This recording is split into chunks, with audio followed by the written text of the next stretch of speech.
Commonly, the questions is, what's your favorite move, and what's your favorite kill move, and stuff like that. And I really don't think of it in those terms. I mean, you're always just hunting for that one kill move, and you might be giving up all the opportunities along the way the guy's giving you. So yeah, it's basically whatever comes up first. So I don't really show my favorite move. I have moves, and I prefer it to look at what the person has, what their moves are, and so I prefer to go to their original move and perfect that one, and then actually they know most of that move, and so all the little tweaks you did on the move, now they'll remember that one. Now they have a move that actually really works really well. In my opinion, it's kind of both. If you don't have really command of good position, controlling the guy, or being able to keep up with the guy and control the guy the whole time, then the submissions that you want, you may not get. Of course, there's some theory to say you can catch the submission in transition because the guy's just doing something wrong, and there's that too. For a basic for everybody to learn, I would say, learn how to keep position on the guy, and then understand that everybody knows how to get out of these positions, and where are you going to go from there, just on the defense level. You got this one position, he tries to escape, you move to another position, and then continue on, defend or keeping the guy down. Keeping the position first. First you have to know a really good, strong position. You try to perfect your one position where you don't have to move and the guy can't get out. Okay, so that's one thing. Now you have to perfect. Okay, so if he's starting to get out, what next position do you go to? Because the guy knows how to do the perfect escape, so I have to go to another move to counter that. So you have to work on the transition from that move to the next hold, or transition from that move to a submission, something like that. So you have to work on your transitions. You could actually, when you go for your transition, you can lose everything. The guy could be gone. And then also you have to work on your submissions, right? Do you have your submissions down? Do you know all the little details of your submission, how to finish and stuff like that? When you go for the choke, do you pull with your arm, or do you pull with your whole body? I mean, how do you do your choke? What's the most effective way of doing the choke? Maybe you get choked. I mean, you should look at it critically, because everybody does chokes, everybody gets chokes and stuff like that, but you get that 1, 2, 3, 4, maybe 10 guys that you go for the same choke and you can't choke them, and it for some reason doesn't work on. So that's kind of how I think about it. You have to work on your submissions, perfect those, work on your defense and your hold down positions, and work on all those things, perfect all those different moves, stuff like that. And then you have to work on your transitions, how you get there, so you don't lose everything while you're transitioning from one thing to another. If you wrote out a piece of paper exactly what you're supposed to do, exactly what you're supposed to learn, exactly what they're supposed to be good at, something like that, and they accomplish that, then they should be the next belt. I mean, that's kind of the project manager, business type way of doing things, right? And it makes for a nice way of the students know what they need to learn. Teacher knows what to teach. Teacher knows what they're supposed to know before they go to the next belt. Perfect. But then you get variances of what that really means. He knows the move, but I mean, there's so many details he's missing in those moves that it's, so he did the move, and then you make him the blue, or the purple, but he's not really a blue or purple because he can't really execute any of those moves very well.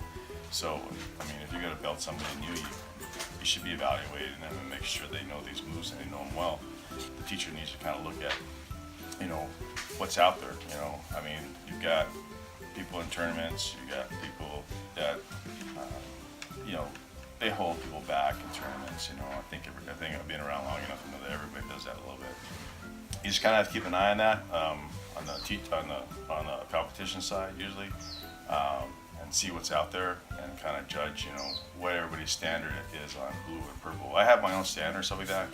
Just commonly what we find is that people are belting people, a little bit too soon, in my opinion,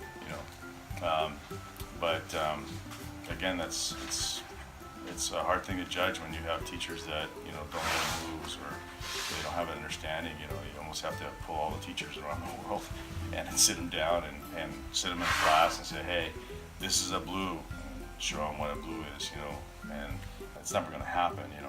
Everybody pretty much thinks that they know what white, blue, black, and purple is, you know. So from what I've seen, a lot do and a lot don't. So, and I think more don't than more do. I mean, standardizing everybody on the same level of what it is we expect, basic, competition, it doesn't really matter what it is, you know, just kind of standardize things to the same level and try to do a favor for your students and keep them at a level where if he takes that purple belt, he goes anywhere, he's a decent purple belt. Anywhere, anybody would say, oh yeah, he's purple, he's about mid-purple. In some gyms he would go, he says, he's kind of weak purple. He goes to other gyms, he's a strong purple. And then he goes to some gyms, you know, man, he's tapping our browns and blacks. I says, what an enjoyable day that purple belt's gonna have all day long, anywhere he goes. That's, you know, that's for me is my goal. I've always encouraged my students to go to gyms and try, you know, to test out what they know. I think it's good for students to go to the gyms, you know, when other gyms will allow them, you know, to play around and stuff like that, and you be respectful for other gyms and stuff like that.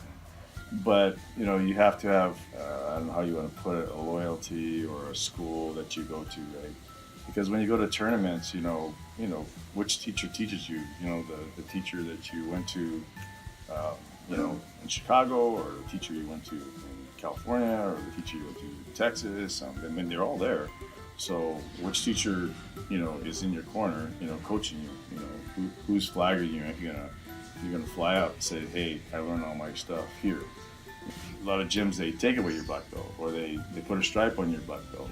You're somebody else's black belt until I evaluate you, and then once I evaluate you and I believe that you're to our standards, then I'll give you your black belt. Heck, you might be higher than my standards, you know, you never know. And as long as you meet my standards, then I'll claim you as my black belt, because I don't want to get embarrassed by, you know, one of my black belts looking really bad. You know, all black belts get tapped occasionally by a lower belt. You know, you make little kind of mistakes, or you're playing around. You know, you get a little tapped, but you know, so you can kind of look at it. But you know, that's not what I'm talking about. I'm talking about, you know, he has a major hole or major holes in his game, and he's representing you. You don't want that, you know. So, but, you know, that's kind of my idea. You have to kind of be you have to be a coach, you have to be a father, you have to be, you know, just on a basic level, you have to kind of be concerned about your kids, basically, right? You have to be concerned with your kids. You want to grow them up, you want to build them up and make them better, you know. I mean, if you can make that person better, I mean, you're doing a good job, you know. If you make them a lot better, then you're a better teacher. And everybody's personality is different, you know. Nice people, mean people, stuff like that. Or they have difficulties learning, or they learn very quick. So you kind of have to adjust your teaching style for the different students. Whatever works for the team that you have that improves their style. Anything to make the students better, right? So I think you got to keep open-minded to that. But.